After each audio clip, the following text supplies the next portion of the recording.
Okay, today maybe not today, but at the time of this recording, I watched a video which portrays the lecture of a guy who basically wants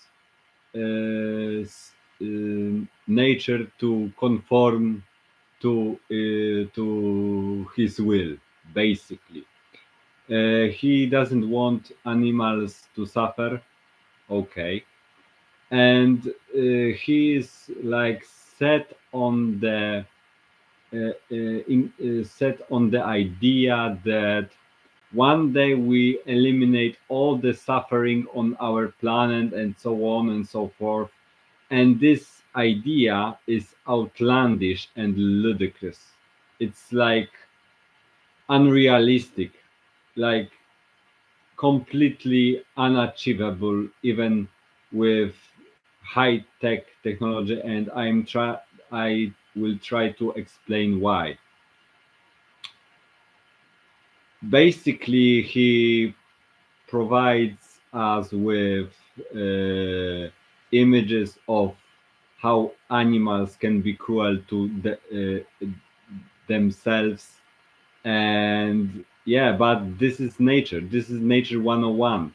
The predators will always catch a prey. The prey will always want to escape. Sometimes one of the other will succeed, and sometimes one of the other won't succeed.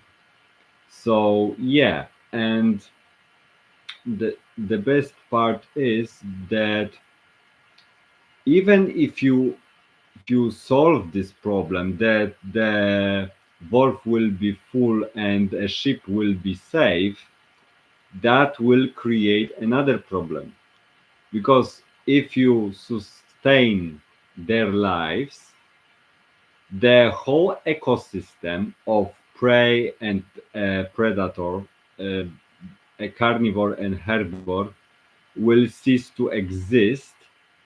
And those kinds of like environments where the animals live and hunt and reproduce will have like almost no meaning. And if if that's the case, if their needs will be met, there will be problem with overpopulation on planet Earth. There will be too much of everything, too much of everything. And there are like one group of people, one caste of people, which are simply called hunters, animal hunters. And hunters like have this, let's say, duty to preserve nature, to keep the balance intact. And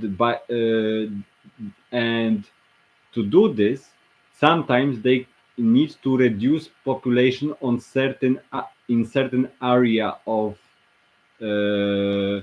on the planet, so the population won't have all their folk herbivores or carnivores which are sick, or the, sometimes they need to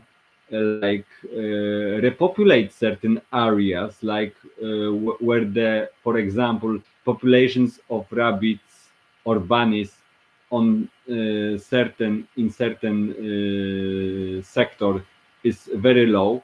They will get out the way and provide this small population with farmed uh,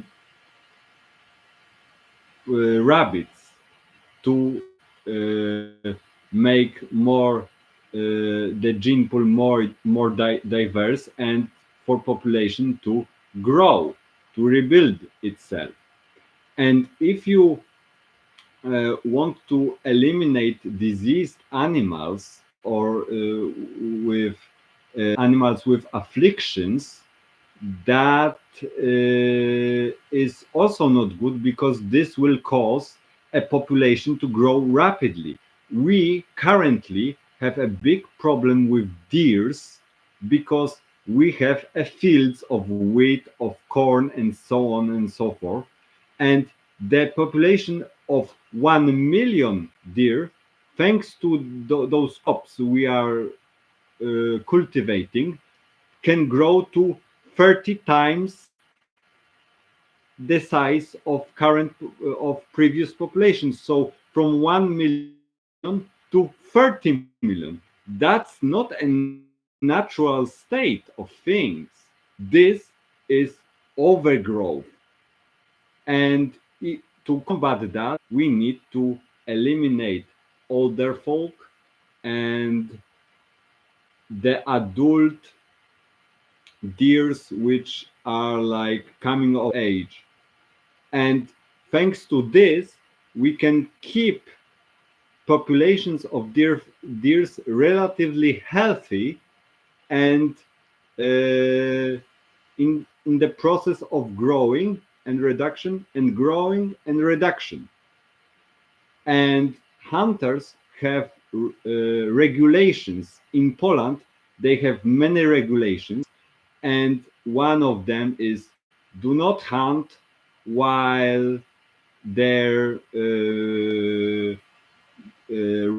raising their young, and hunt only in seasons and only a specific amount.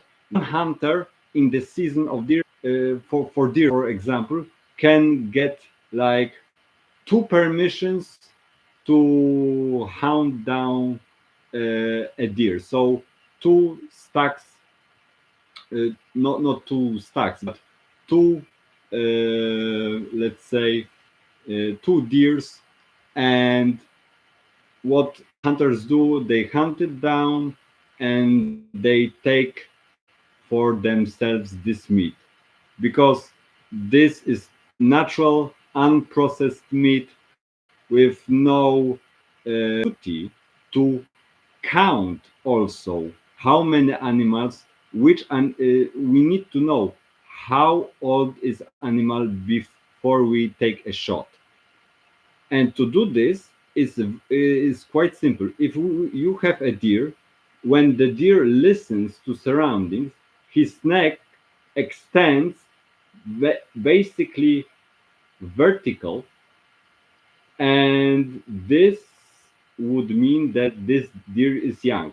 If the deer gets older, the maximum raise of the head gets lower, lower, and lower and lower.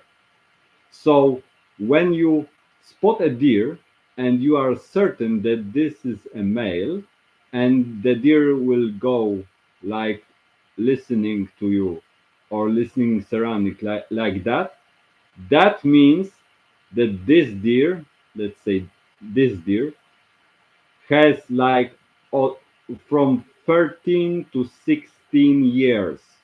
He is 13 to 16 years old, and this is pretty old for a deer. 16 is a top. Is a top. And thanks to this, like features which appear on the older folk, we can take out them swiftly with precision and basically with almost no suffering, because there are some vital spots we can use to kill it very efficiently and very quickly.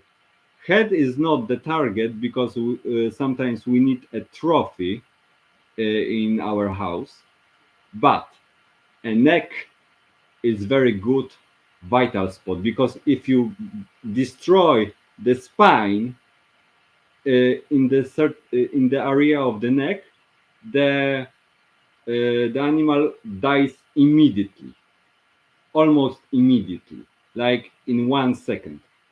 and all you have to do later is just open the animal out, get the intestines out of the body, and those intestines will be food for not only carnivores like foxes or sometimes wolves, but also for um, dead meat eaters, let's say. So yeah, and that's like this like process of tending to a garden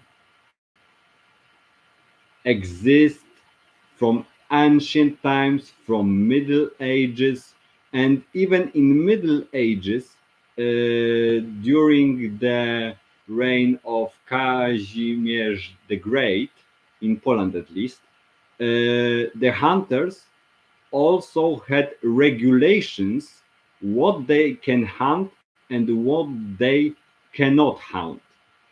And this exists, this system was expanded, rebuilt, reformed over the years. So the hunters right now in Poland have very sophisticated system to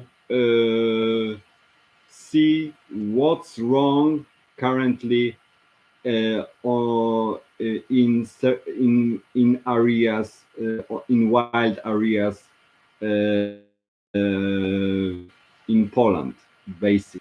So yeah, and in this let's say lecture, he this guy says that mm, speciesism is bad. Speciesism is basically I care only about my species and nothing else. And yes, this is quite bad, but hunters understand it in a different way. Because if you we are like aware that nature is vicious. Nature is vicious, and everything in it is connected on very primal level. If there will be too many rabbits, so soon there will be too many foxes, for example.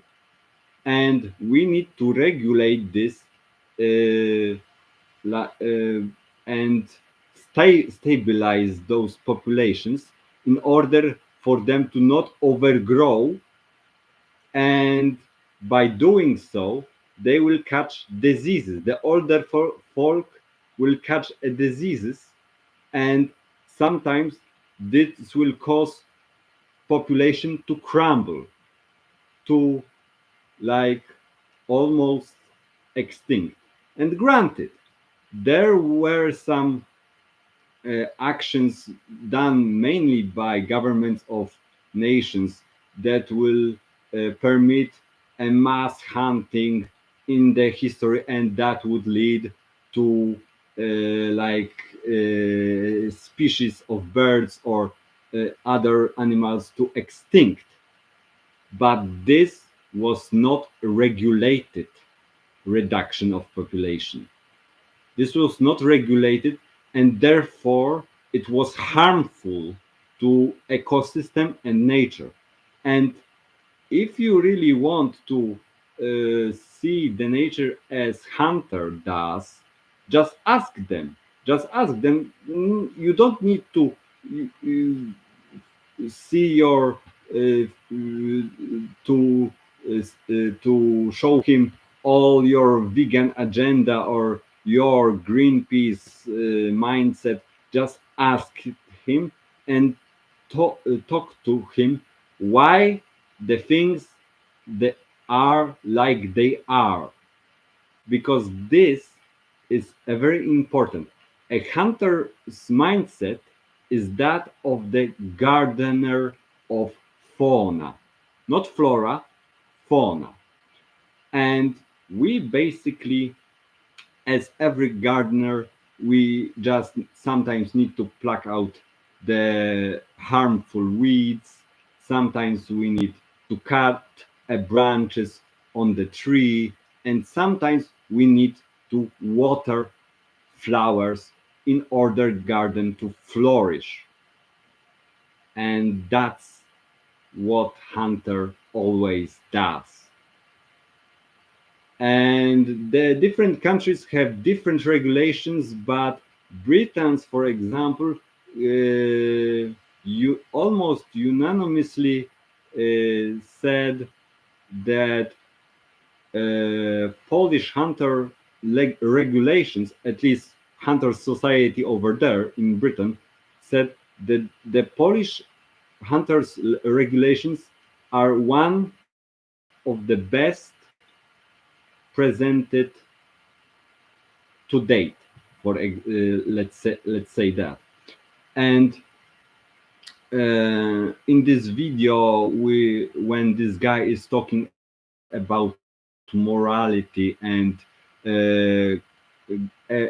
eliminating animals suffering, this is not achievable, not by a long shot uh, or short, let's say.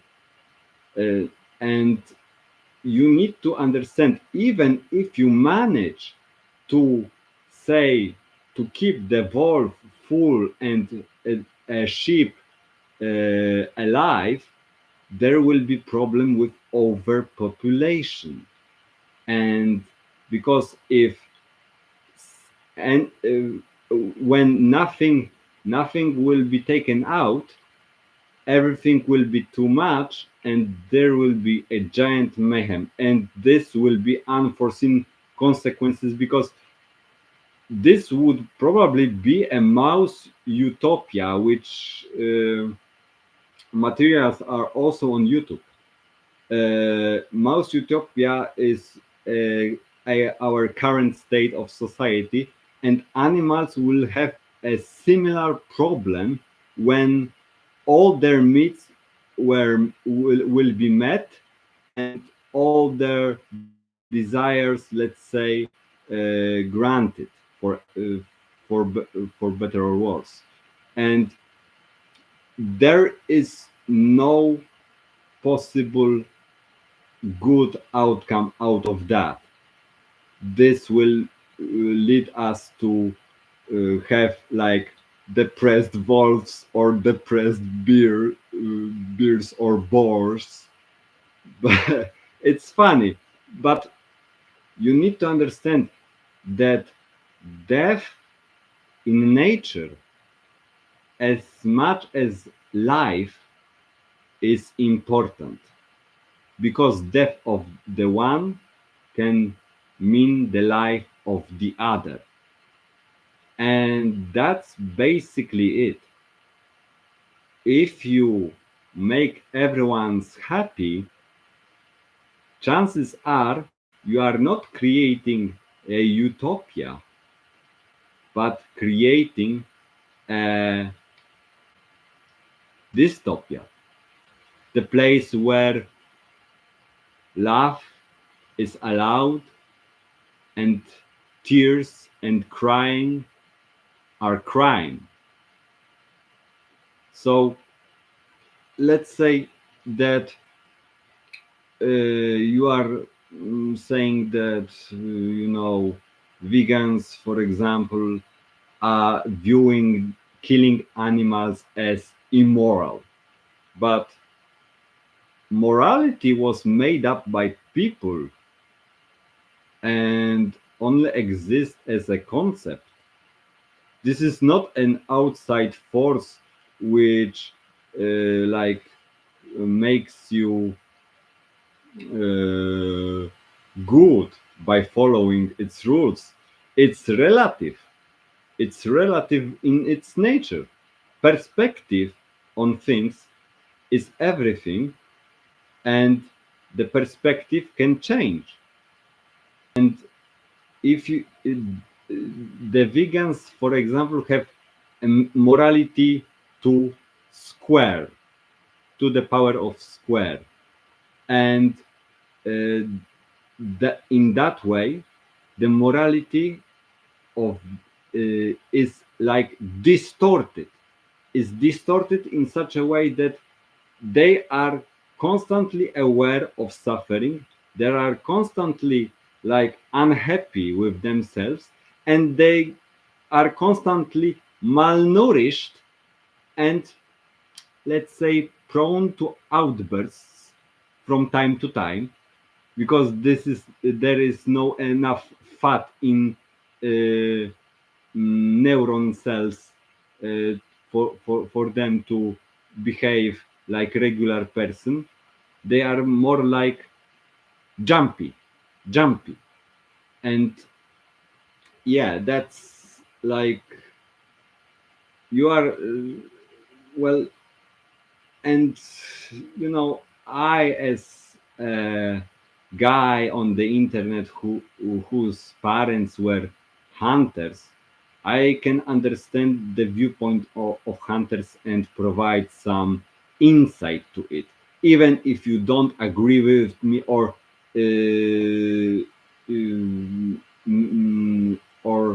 saying that my viewpoint is like that of the murderer or like a criminal. Yeah. So keep it, let's say, keep it civil under the comments. Don't worry, I can take the criticism, and if I'm in some parts wrong, that, well, I can rethink it and disprove it or approve it later on. And that's basically all I have to say, because I lack like the insight of the vegan or insight of animal moralicist, moralicist or something like that. But we have a different way to approach things. We can hound, but also we are respectful to those we hunt.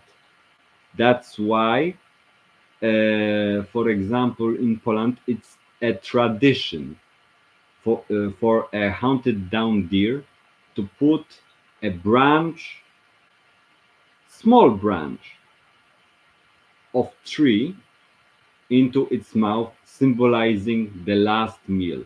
And this is a mandatory. You must do it, because this is a paying respect to animal you have killed. And the same way are like Native Americans in US. They also know and have tradition how to pay respects to the prey. And this is also important for us, for our, let's say, philosophy, if you can call it that at all. And yeah, that's all I have to say. I will link this lecture of this moralist in the description, so you can go and watch it also, because it's important to get at least two sides of the story on this matter. And frankly speaking, the points of he's making, some of them are very valid, because the last thing the hunter wants to do, at least in Poland, is to make animal suffering for at least like quite a while. So sometimes when we miss and we actually hit an animal, our job is to swiftly kill it, to cut their suffering shorter uh, than it was made by our screw up. And that's also why shooting on the shooting range is also important, because we like train our aim and train our eye and so on and so forth. Sadly, since I'm schizophrenic, I cannot legally hold a gun in Poland, and I'm therefore unable to hunt. However, I know a couple of friends which hunt, and I share my philosophy and, let's say, views on the matter in the same way as a regular hunter in Poland does. So that's like more or less everything I had to say. Maybe the microphone is working correctly, and maybe some hothead will try to pick it up and disprove all my claims or so on and so forth. But let's say I will need to be prepared for that eventually. So, see ya.